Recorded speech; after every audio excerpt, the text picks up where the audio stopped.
Okay, moving along here in the 4th chapter of Amos, and knowing now to whom Amos is prophesying to from the last 2 lessons, these women of Bashan, these cows of Bashan. And by the way, Amos will confront the men soon.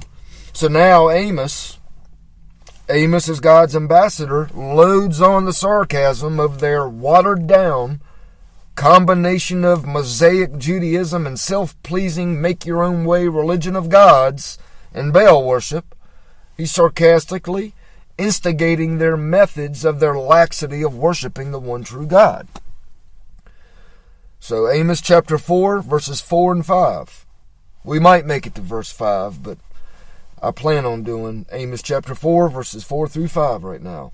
Enter Bethel and transgress. In Gilgal multiply transgression.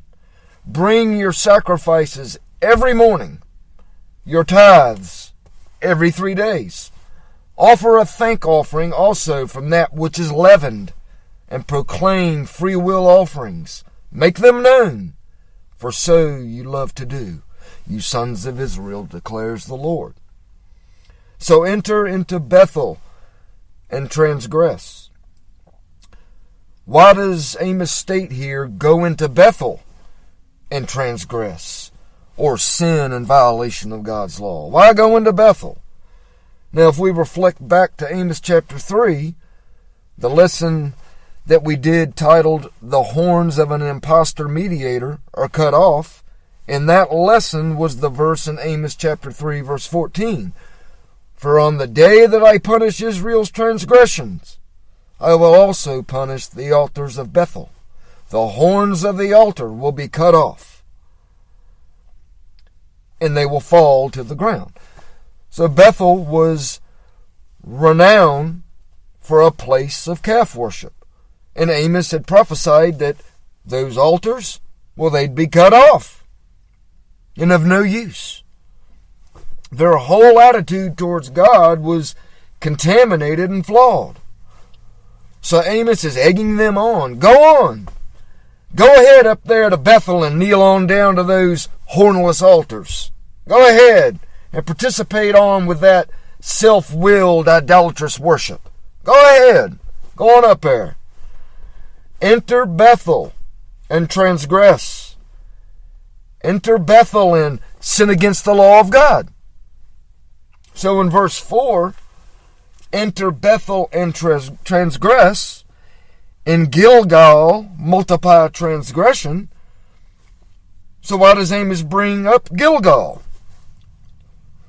Well, in the book of Joshua, chapter 5, Gilgal was the place where the first generation of Israelites were circumcised before they moved in to take over the land. And Gilgal, too, was known for other things, like it was the home of the prophet Samuel. And Gilgal used to be the locality to worship the one true God at one time, but it was also frequented. Gilgal was made use of by the 10 tribes in their conduct of apostasy and idolatrous worship. So this sarcasm of Amos is intended to highlight the transgression being committed under the guise of false worship. So we go from the sarcastic places of worship of Bethel and Gilgal to a sarcastic sacrifice of worship. Enter Bethel and transgress. In Gilgal multiply transgression.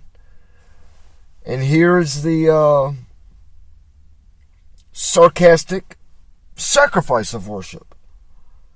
Bring your sacrifices every morning, your tithes every 3 days.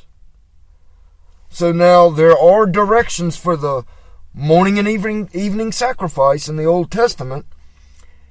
And these dictations can be found in Numbers chapter 28, verses 3 and 4. And I'll read that.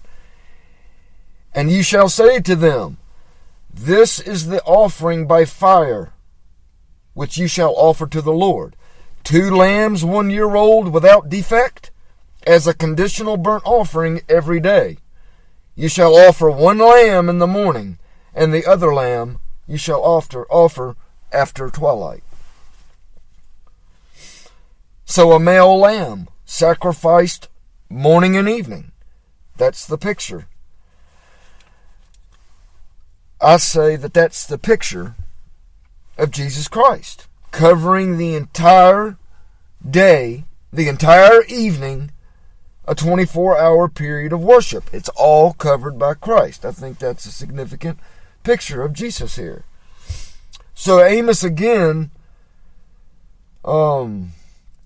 is sarcastically telling them to bring their sacrifices every morning. Just keep bringing those sacrifices as a band-aid for your conscience. Bring on those sacrifices. And by doing it, they just keep on piling upon themselves sin and greater judgment because they're doing it wrong. They're doing it wrong because they're combining the worship that God expects with Baal worship. So Amos is instigating them. Go ahead. Make it worse. Go on up them hornless altars. Make it worse. So Amos now goes from a sarcastic sacrifice of worship to a sarcastic tithe of worship. Bring your sacrifices every morning and your tithes every 3 days. Now, the 3-part Mosaic tithe system is, well, the first tithe went to the Levites. They got 1/10 of all the offerings, no matter what it may be. That was their pay, their sustenance. The second tithe went for something saved up for every 3 years. And that had to do with feeding the poor. That second tithe that went to save up to feed the poor. And then the third tithe would be saved up annually, so an endeavor for a holy festival could be partook of, a place God would require to be worshipped, and the fruits of their labor could be enjoyed. So the 3-part tithe system was actually 30%, not just 10%. So Amos says, bring your tithes every 3 days. The King James Version says every 3 years. But I'm reading out of the NASB, and it says every 3 days, and I think that is, bring your tithes every 3 days. And there wasn't an Old Testament tithe system where one would bring 1/10 every 3 days. Now, when Amos says this, it's possible that they changed this to a requirement to bring a tithe every 3 days. It's possible. I mean, it sure would be in line with what they were being judged for, adding, changing the laws of God, compromising God's law. And that sure would work out for the financial benefit, the profiting economically for the pagan priests. Sure it would. Getting those tithes every 3 days. Wouldn't it be nice to get a paycheck every 3 days?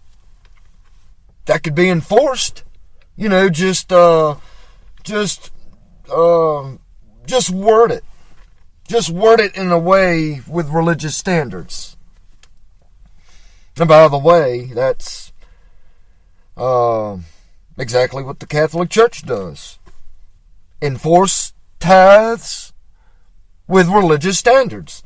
And I would be very skeptical of a church that seeks tithes plus taking of project funds and building maintenance, such as for the expansion of entertainment. Tithes, money from congregants, don't need to go for extracurricular things like that. It sucks congregants dry, and many feel they have to do that to remain in good standing as a member. A committee seeking funds for lawn mowing and stuff. Now, come on now. That's what men of the church are for. That's what deacons are for. So fundraising committees for building projects, for gyms and theaters. That's not a house of God. Similar to what was going on in the days of Christ. That's very similar. In the temple in the first century. When Christ pulled up a chair in that temple and fashioned a whip in the beginning of his ministry, and he did it again too at the end of his ministry. Make not my Father's house a house of merchandise. Remember? And the priests were getting a payback from all the business going on and selling of the pre-inspected animals to the people, trading out Roman coinage and making a profitable percentage off that too, so they could have Israelite currency, things like that. So bring your sacrifices every morning and your tithes every 3 days. Is Amos being sarcastic? Like when someone is challenging another, challenging someone else in a fight. Just bring it on. Bring it. Bring it. That sort of thing. Bring it on. Bring your sacrifices and tithes. Opposite from the way God intended. Just make your sin worse. Come on, bring it. That's about the sarcasm Amos is talking about there. So we will end here, and I'll begin with verse 5 next week, since we didn't get to it this week. All right? Till next time.